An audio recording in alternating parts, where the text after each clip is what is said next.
Japonya ve Avustralya, Çin'in Doğu Türkistan'da Uygur ve diğer Müslüman azınlıklara karşı insan hakkı ihlali raporlarıyla ilgili ciddi endişelerini dillendirdi. Batılı ülkelerden Çin'in bu bölgedeki faaliyetlerinin soruşturulması yönündeki çağrılar artarken, Japonya ve Avustralya'da Savunma ve Dışişleri Bakanlarının toplantısı sonrası ortak bir açıklamayla konuyu gündeme taşıdı. Açıklamada rapor edilen insan hakkı ihlalleriyle ilgili ciddi endişeleri paylaşıyoruz ve Çin'e uluslararası gözlemcilere acilen sınırsız erişim tanıması çağrısında bulunuyoruz ifadeleri yer aldı. Çin Dışişleri Bakanlığı ise iki ülkeyi Çin tehdidi oyununu oynamak ve mesnetsiz karalama kampanyası yapmakla suçladı. Avustralyalı ve Japon bakanlar ayrıca Pekin tarafından atılan son adımların Hong Kong'daki demokratik kurumları zayıflattığını belirterek Doğu Çin Denizi ve Tayvan Boğazı'nda barış ve istikrar çağrısında bulundu.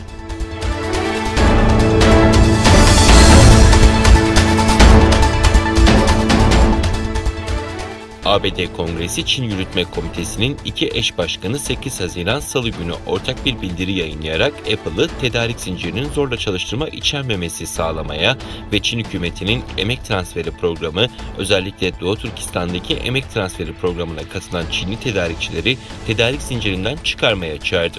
Amerika'nın sesine göre ABD Kongresi Çin Yönetimi Komitesi Başkanı Demokrat Senatör Jeff Merkley ve komitenin eş başkanı Demokrat temsilci James McGovern ortak yaptıkları açıklamada gittikçe daha fazla kanıtın rahatsız edici olduğuna dikkat çekerek Apple defalarca tedarik zincirinde zorla çalıştırma olmadığını garanti etmiş olsa da elimizdeki kanıtlar bu garantinin sorunlu olduğunu gösteriyor dedi. Açıklamada Apple CEO'su Tim Cook'a Doğu Türkistan'da zorla çalıştırmayla ilişkisi olan Çinli tedarikçileri ayıklaması çağrısında bulunuldu. Açıklamada ayrıca Apple'ın ürünlerinin hiçbir zaman zorla çalıştırma yoluyla üretilmediğinden emin olmak için Çinli tedarikçiler hakkında ABD Gümrük ve Sınır Koruması'na danışma çağrısında bulunuldu.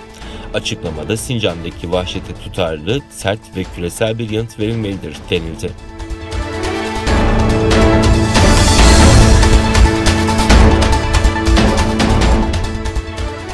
Çin Dışişleri Bakanlığı Sözcüsü Wang Wenbin, Avustralya Başbakanı Scott Morrison'ın Çin ile ticari anlaşmazlıklarını G7 zirvesinde gündeme taşıyacağına yönelik açıklamalarıyla ilgili soruya yanıt verdi. Sözcü Wang, Avustralya ve G7 ülkelerinin dünyanın COVID-19 salgınıyla mücadele ettiği bir dönemde ülkeler arasında yeni ihtilaflar ve görüş ayrılıkları yaratmak yerine salgınla mücadelede uluslararası işbirliğini teşvik etmek, dünya ekonomik toparlanmasına katkıda bulunmak ve gelişmekte olan ülkelerin kalkınmalarını hızlandırmak için çaba göstermeleri gerektiğini belirtti. Avustralya Başbakanı Scott Morrison zirve öncesi yaptığı açıklamada G7 üyesi olmayan Avustralya'nın Çin'le olan ticaret anlaşmazlığı nedeniyle destek aramak için zirve toplantısına katılacağını, Dünya Ticaret Örgütü'nün rolünün güçlendirilmesi ve gerekirse örgütün kurallarının yeniden düzenlenmesi için diğer ülkelerle çalışacağını ifade etmişti. Avustralya'nın Dünya Ticaret Örgütü'nden Çin'in bazı ihraç ürünlerine getirdiği yasak nedeniyle ortaya çıkan anlaşmazlığına müdahale etmesini istemesi bekleniyor.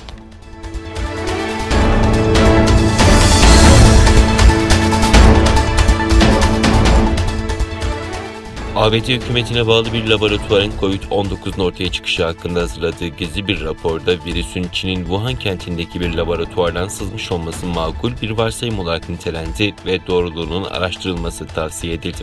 Wall Street Journal gazetesinin gizli rapor hakkındaki bilgi sahibi kaynaklara dayandırdığı habere göre araştırma Kaliforniya'daki ulusal laboratuvar tarafından Mayıs 2020'de hazırlandı ve Trump yönetiminin son aylarında salgının ortaya çıkışına ilişkin inceleme yürütüldüğü dönemde Dışişleri Bakanlığı'na gönderildi. ABD Başkanı Joe Biden, istihbarat teşkilatının virüsün nasıl ortaya çıktığı konusundaki iki ana varsayımı değerlendirdiğini belirtmişti. Buna göre bir varsayım virüsün laboratuvarda yaşanan bir kazada, diğeri ise enfekte olan bir hayvanla insanın temasından ortaya çıktığıydı.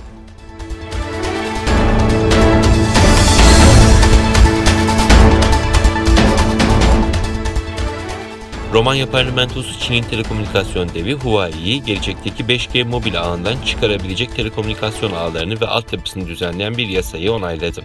Yeni yasa, telekomünikasyon şirketlerinin telekomünikasyon altyapısı ve ulusal çıkarları içeren 5G ağları için teknoloji, ekipman veya yazılım sağlamak için ülkenin en yüksek ulusal savunma konseyinden bir lisans almalarını şart koşuyor. Tasarı, parlamentonun alt meclisinin yasayı geçirmesinden bir aydan kısa bir süre sonra 8 Haziran Haziran Pazartesi günü Senato'dan geçti. Şimdi Yüksek Savunma Konseyi'nin de başkanı olan Romanya Cumhurbaşkanı tarafından imzalanması gerekiyor. Ağustos 2019'da Romanya Cumhurbaşkanı ve dönemin ABD Başkanı Trump bir araya gelerek bir mutabakat anlaşması imzalamışlardı. Notta risk tabanlı güvenlik yaklaşımının bir parçası olarak 5G satıcılarının dikkatli ve kapsamlı bir değerlendirmesini yapmak gerekiyor denilmişti.